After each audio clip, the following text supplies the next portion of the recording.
কিন্তু ডাকাতরা জেনে গিয়েছে অমনি লোকটি গায়েব হয়ে যায়।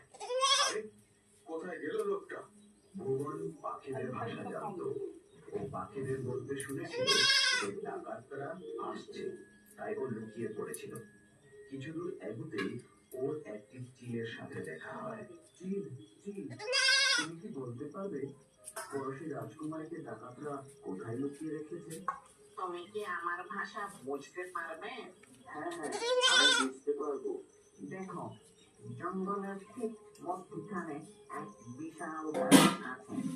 সেই গাছের ডালে একটি রশি বাঁধা আছে। পাশের এক সেই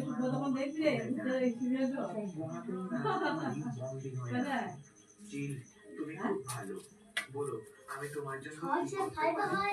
তুমি রাজকুমারীকে মুক্ত করো।